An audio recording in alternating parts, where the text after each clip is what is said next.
जय श्री कृष्ण। कल कागासुर के माध्यम से वाणी का जादू उसे समझने का प्रयत्न किया। कागा काको धन हरे, कोयल काको दे, मीठी वाणी बोल के जग अपनों कर ले। या फिर ऐसा भी गाया गया है, ऐसी वाणी बोलिए मन का पाखो, और इनको शीतल कर आप शीतल हो। मीठी वाणी, मधुर वाणी दूसरों के हृदय को भी सता देती है, स्वयं को भी शांति देती है। और कर्कश वाणी, गुस्सा, क्रोध। किसी संत से किसी व्यक्ति ने पूछा कि गुस्सा क्या है, तो उन्होंने बड़ा सुंदर उत्तर दिया। बोले किसी और की गलती की सजा स्वयं को देना, ये है गुस्सा। सामने वाले को तो आप जब बोलोगे, जब बताओगे तब समझ में आएगा, मगर जब तक आप उसे बता नहीं देते, आपका गुस्सा तो जब आया मन में उसी पल से वो आपको भीतर ही भीतर चलाना आरंभ कर देगा। वो आपको अंदर इतना नुकसान पहुंचाता है। इसलिए अपने क्रोध पर नियंत्रण, वाणी पर नियंत्रण, मीठी वाणी बोलिए, क्योंकि प्रियवादी सहज ही साथी सहयोगी जुटा लेता है, जबकि जो कर्कश बोलता है, जो कटु वचन बोलता है, उसका साथ कोई नहीं देता। लोग उससे सहज ही दूरी बनाते जाते हैं। अभी इससे आगे बढ़ते हैं। एक बार आंगन में पलने में लल्ला को सुलाकर मैया सारी दासियों और गोपांगनाओं के साथ कुछ काम में लगी हैं कि अचानक वहाँ रखे एक सकट यानी कि बैलगाड़ी में जैसे जान आ गई हो। जहाँ रखा था वहाँ से अपने आप चलकर जाके सीधा लल्ला के पलने के ऊपर गिरा और उछलकर हवा में उड़ चला। वापस ज़मीन पर पटकाया तो ज़मीन पर गिरते ही उस सकट के टुकड़े टुकड़े हो गए। किसी की समझ में ही नहीं आया कि क्या हुआ, पर सारे लोग लल्ला की ओर भागे। उसे सलामत देखकर सभी की जान में जान आई। और अब आपस में पूछताछ चालू हुई कि ये सकट अचानक हवा में कैसे उड़ा। कौन बता सकता था? बड़े में से तो किसी को कुछ जानकारी थी ही नहीं। और जो बच्चे वहाँ खेल रहे थे, उनका कहना था कि सकट को कान्हा ने हवा में उछाला था, जिस पर मैया तो क्या, किसी के लिए भी विश्वास करना असंभव था। अभी 2-3 महीने का बच्चा नन्हा सा पलने में झूल रहा है, जो स्वयं अपने आप खड़ा नहीं हो सकता, बैठ नहीं सकता। उतना नन्हा सा बच्चा को ये कहे कि उतना बड़ा सकट उसने उछाल दिया हवा में, और कैसे विश्वास करेगा कोई? सही तो है, मगर बात ये भी सही थी कि उसे लल्ला ने ही उछाला। भी दिखते हैं उसको। दरअसल वो कंस का भेजा असुर उत्कच था, जो ऋषि के हिसाब से देहविहीन बन गया था।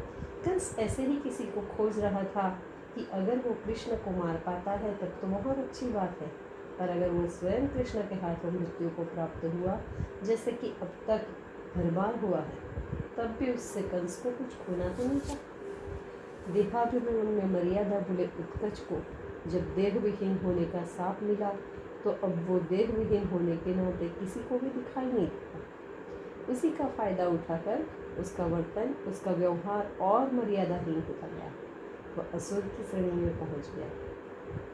कृष्ण को मारने जिन असुरों को कंस ने भेजा है, उसमें से एक ये भी था, जो देहविहीन होने से एक सकट यानी कि बैलगाड़ी में सवार होकर उसे लेकर कृष्ण जहाँ सोए थे उनके पलने तक गया, पर किसी ने नहीं देखा। पर कृष्ण से कहाँ छिप सकता था वो?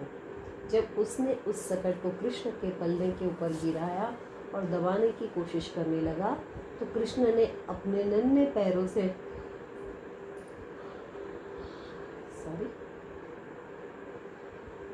जब उसने सकट को कृष्ण के पलने के ऊपर गिराया और दबाने की कोशिश करने लगा, तो कृष्ण ने अपने नन्हे पैर से उसे लात मार दी और सकट के साथ साथ वो असुर भी हवा में उछल गया।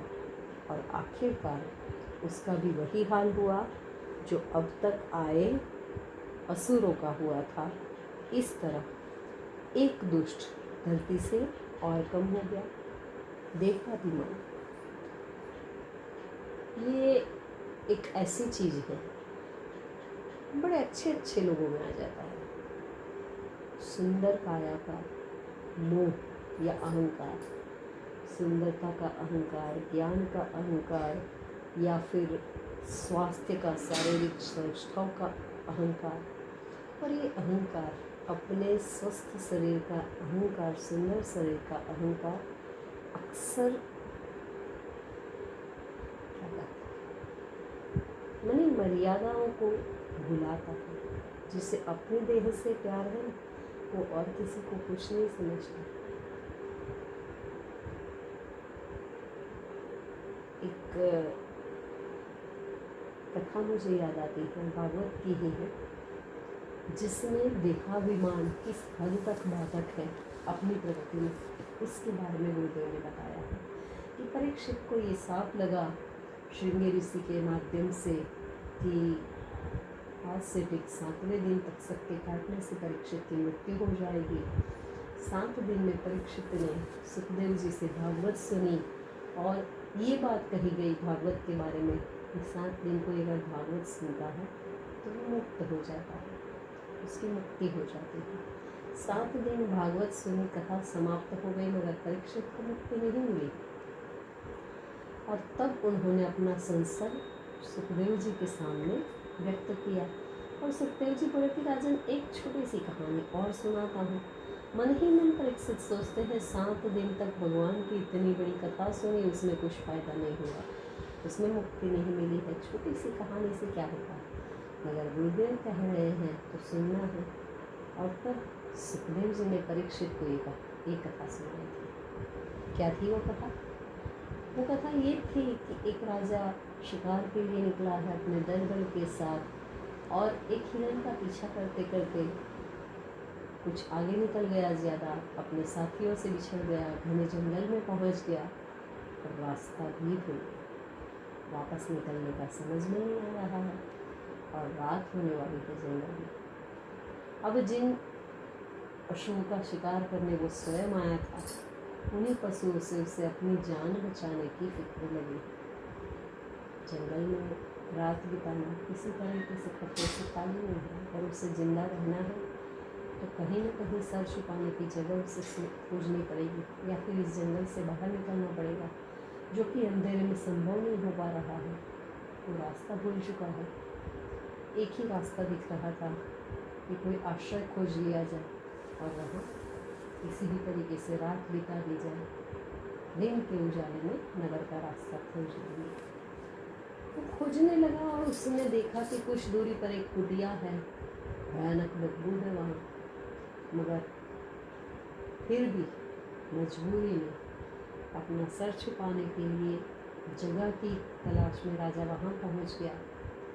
एक बूढ़ा वृद्ध और साथ ही साथ बीमार भी, ऐसा एक शिकारी वहाँ रहता है जो बाहर नहीं जा सकता। उसने बहुत सारे जानवरों को मार के उसके कच्चे मांस को लटका के रखा है कुटिया में, और साथ साथ बाहर नहीं जा सकता, इसीलिए कुटिया में ही एक कोने में वो मलमूत्र विसर्जित खुद ही करता है। अब इसी वजह से कुटिया में भयंकर बदबू के साथ साथ एकदम घिनौना, वो देखने से जुगुप्सा प्रेरक ऐसा कुछ दृश्य है। पर राजा को भी स्वयं बहुत घिनौना लगा है, मगर जान बचाना है तो इसके अलावा और कोई आश्रय भी नहीं है। शिकारी मना करता है, नहीं रहने दूंगा, तो राजा ये वचन देता है कि सुबह होते ही मैं तेरी कुटिया छोड़ के चले जाऊंगा। मगर रात भर उस कुटिया में रहने के बाद सुबह हुई और शिकारी बोलता है चलो जाओ, तो राजा इनकार कर देता है, मैं नहीं जाऊंगा। क्यों नहीं जाऊंगा? मैं इस कुटिया को छोड़कर नहीं जाऊंगा। ये सुनकर परीक्षित को हंसी आई थी, और तब सुखदेव जी ने पूछा था क्यों हंस रहे हो? बोले कैसा बेवकूफ़ राजा है, अपना उतना बड़ा राज्य छोड़कर उस गंदी मलमूत्र और मांस उससे भरी कोठरी में रहना चाहता है, कुटिया में रहना चाहता है। तब सुखदेव जी परीक्षित से कहते हैं वो बेवकूफ़ राजा तुम हो। अपना स्वर्ग का राज्य बुला रहा है और तुम इस देह रूपी कुटिया के पीछे पड़े हो। रखा क्या है इसमें? रक्त है, मांस है, मलमूत्र से भरी है। अगर ये सुंदर चमड़ी को हटा दिया जाए तो इतना घिनौना है कि देखने से भी घिन आए। और इस देह के मोह वजह से तुम अपने धाम जाना नहीं चाहते। पल भर में देह के प्रति मोह छूटा और देहाभिमान छूटते ही उनकी समाधि लग गई और प्राण उनके देह को छोड़कर चले गए। जब तक तक्षक आया और उनको डसा तब तक वो समाधि में लीन हो चुके थे। कहने का तात्पर्य यह है कि ये देहाभिमान वो चीज़ है जो आत्मा को परमात्मा से भी नहीं मिलने देती और न ही संसार में किसी का होने देती। जो मैं की चंगुल में फंसता है ना, उसके लिए कुछ भी संभव नहीं। तो इसी देहाभिमान से बचना है। उत्कच के माध्यम से, सकटासुर के माध्यम से भगवान यही संदेश हमें देते हैं। जय गुरुदेव।